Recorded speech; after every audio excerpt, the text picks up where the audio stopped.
Today we journey into kosha number 4, the Vijnananmaya Kosha. Stay tuned, lots of good information to come.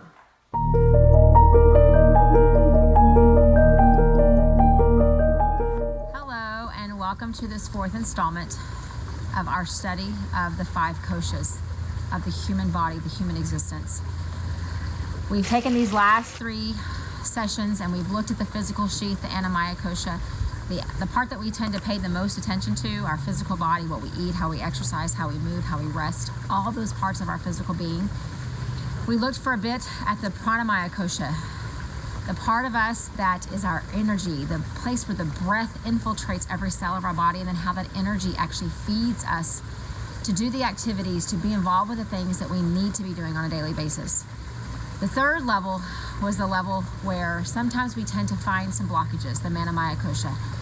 That mental, that emotional body, that emotional sheath, that when we don't take care of emotions and of trauma and of things that come into our path each day, each week, each moment of life, it tends to become the block. It tends to sit right in between that physical sheath, that Pranamaya Kosha, the energy sheath, and what we're getting to today, which is the wisdom sheath, the 4th place, which is going to take us into our final leg in the coming days to the bliss body, the bliss sheath. But today's focus is on wisdom. And when we don't do the work to take care of that 3rd sheath, that 3rd kosha, we tend to have very similar to what we do when we don't eat right. We eat things that aren't good for us. We can't digest them. We can't excrete them. And so all of a sudden we have buildup. We have things happening inside of us that become ama, or become physical fat. And when we don't take care of the emotional things that are happening to us, our mental and our emotional sheath gets blockages, almost like the layer of just fatty tissue. And it blocks us from what we want to study today. So the Vijnananmaya Kosha, the 4th sheath, is I think one of the most exciting ones, because it is the one that helps us tap into our discernment, our wisdom, our awareness. And so let me share just a little bit about what this sheath actually encompasses, what it means for each of us, and then I want to give you a tool on how we can begin to tap into it. Because when you're taking care of sheath or koshas number 1, 2, and 3, you want to make sure that once you've done that work, that you have the tools that you need to really tap into the wisdom, to the discernment, to the insight that's available to us in that 4th layer of who we are. So this is truly probably our most subtle of all the sheaths. It's one that can be taken care of in such intentional yet subtle ways, but it's also one that whenever we don't pay attention to it, we are missing out on some of the most incredible parts of who we are as both human beings, as women, as men, as husbands, as wives, as parents, as employees. It really is tapping into the wisdom of each and every one of us. And I don't mean wisdom connected to intellect and to knowledge, not about what we know, but wisdom of discernment, of being able to really, truly be confronted with situations in the world and not just react. Because whenever you are reactive, when things happen to you and you just react without thinking, without truly stepping back and evaluating what's going on, that is typically a sign that that 4th sheath has some blockages. And it seems to help us see that we're out of balance. And so whenever you learn to truly step back, to not be reactive. Sometimes people will think that you're slow to act, but really and truly what you're doing is you're just processing. You're truly trying to tap into the power of the judgment and the discernment that is within you before you make a decision and before you move. And sometimes our decision will be to do nothing. And so the idea of truly understanding the discernment that is within each and every one of us has nothing to do with your knowledge or your intellect. It resides within you. But when you haven't taken care of the emotional pieces in sheath number 3 or kosha number 3, the Manamaya, then this is the piece that we are lacking. And so I want to talk to you for just a few minutes today about how we can actually begin to tap in to what this is and what it can do for us. Before I begin to talk about a tool that I can give to you, the ancient folks who brought yoga to us thousands and thousands of years ago, to whom we are so indebted and so grateful, actually talked a great deal about the 1st and the 2nd limbs or petals or parts of yoga. And those are the yamas and the niyamas. We think about yoga as being just the 3rd limb, that physical practice, that asana, that standing on your mat and doing things and balancing and doing all those cool things that we associate with the physical movement. But guys, you can never get to the level that you want with your asana practice when you haven't truly begun to understand what the yamas and the niyamas are. I'm not going to go into a lot of Sanskrit and what these words mean in Sanskrit, or what these words say in Sanskrit, but I want to just talk to you for just a second about what these things encompass, why they are so powerful, why there are tools that can actually help us with our other sheaths. Because when you understand these, it truly is almost like the gateway to tapping into the wisdom and the discernment within each and every one of us. And so the yamas, the way I describe yamas and niyamas to my students when I'm doing teacher training is the yamas, that truly is the roots. It is what is taking care of all the pieces where our nutrients lie. When you think about a tree, the roots of the tree that's underneath. And if you think about the aspen trees and the way that their root system grows, their roots begin to grow out and then they interconnect together. And all of a sudden you have this community underneath the earth of all these aspen trees just hanging onto each other and becoming a community. Where our yamas are like the roots of our trees. When we extend them out and we pull the nutrients in, it actually feeds the rest of that tree. Because the niyamas, is the actual, that's the trunk. Because the niyama is about us. The yamas, that's about us and how we are finding our place in the world, how we interact with people, how we make decisions, how we choose moral or immoral things to do in our life. Those are our yamas. Those are our roots. But our niyamas, there's only one. That's the trunk of who we are. That's the trunk of the tree. And there are 5 niyamas that whenever you actually begin to live a life that has a sense of morality, has a sense of ethics, has a sense of grounding in your yama practice, your trunk, where the niyamas reside, becomes so much healthier. And when those things are in place, we can actually begin to tap into this 4th kosha, this idea, this Vijnananmaya Kosha, which is the wisdom body. So let me tell you just the 5 things. I want you to imagine the roots of a tree. And if you can imagine 5 roots coming out of every single trunk of every single tree, listen to what these 5 things are.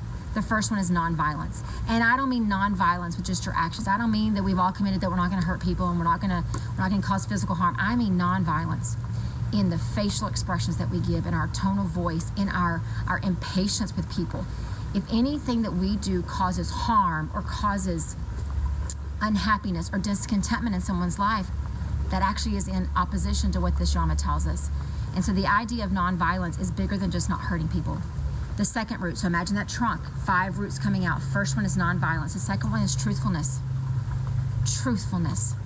Understanding truth. That doesn't just mean not telling lies, not fibbing, not the things that we teach our kids, but it is truly understanding the power of truth and the importance of what truth is. It's not an excuse for us to tell people things that are hurtful just because we're being truthful. Guys, there's a purity to this. Truthfulness. So as non-violence is coming out in one root, truthfulness is coming out in a second.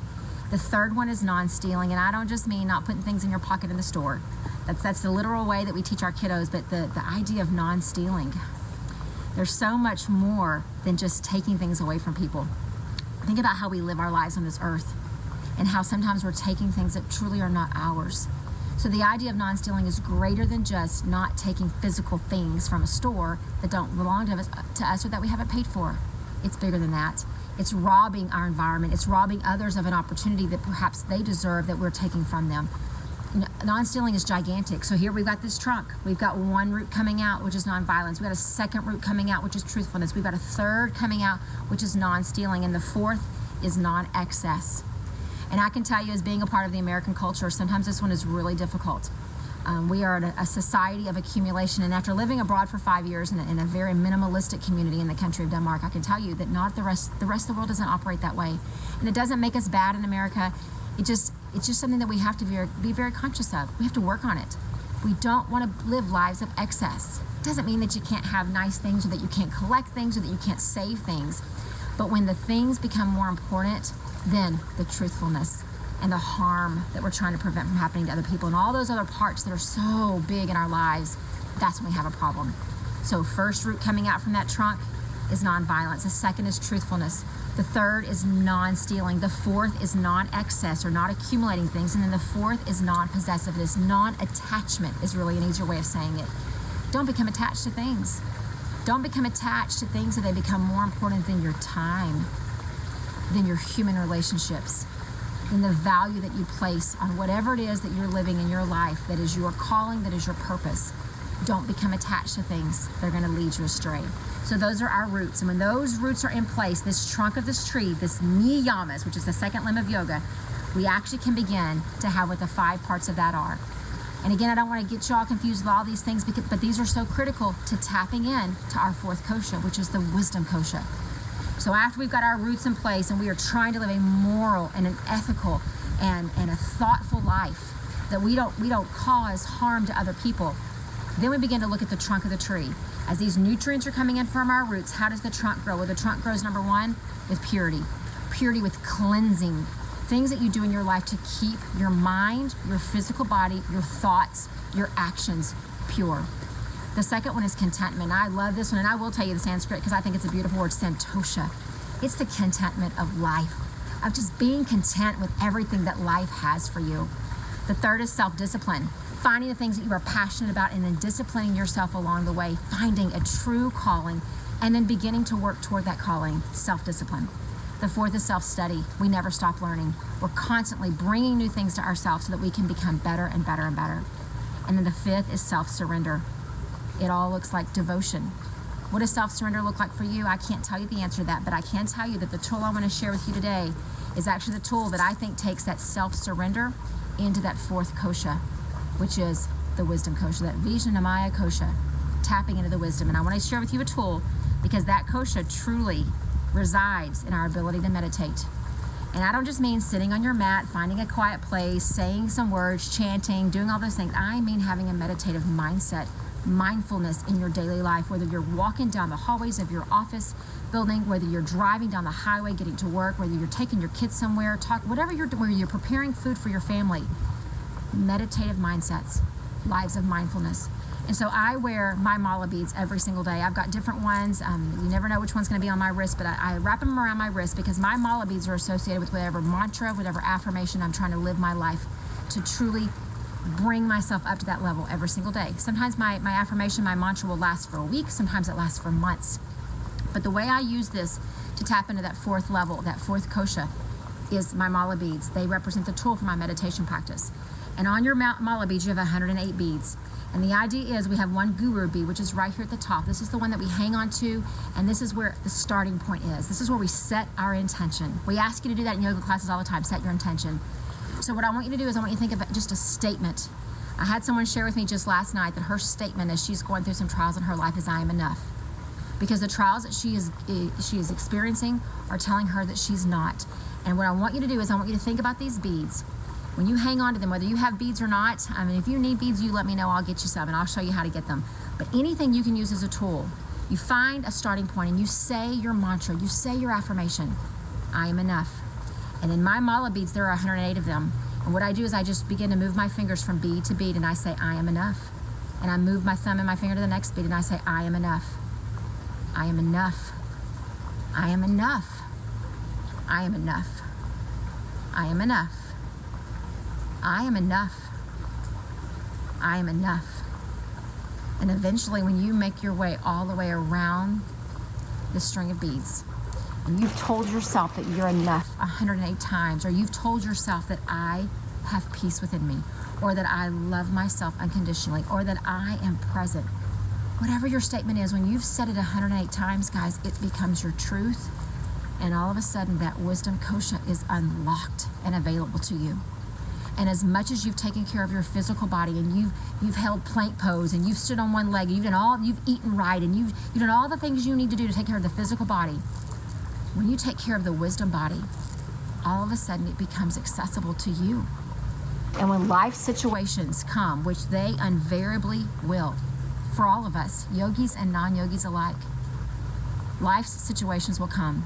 We will have the bad decisions of other people come across our path. We will have just mere circumstances of life. We'll have pandemics. We'll have things that we don't even know about yet. But what will happen is that when you've tapped into that wisdom kosha, you will stop and you will think and you will process long before you ever react. That's the greatest gift that wisdom kosha can give you. A chance to become still, a chance to take it all in, and then a chance to make the decision that is right for you, for your loved ones, for the path that you're on. So let's keep taking care of the physical kosha. Let's continue to harness the energy that comes to us in that pranamaya kosha, the energy of the cells of our body that are filled with breath. And then that third, let's take care of our emotions. Let's take care of the mental body so that number 4, we can tap in to the wisdom of who we are. the wisdom that resides inside of each and every one of us. And when we do, we'll be ready for the fifth one, which is the most exciting of all. But we got to do the work first. So I'll leave you with that. Mala beads, meditation, slowing down, your yamas and niyamas, all of these are just meant to be a tool so that you can begin to tap into the wisdom, the discernment, the insight that's already inside of you. And with that, I'll leave you with namaste.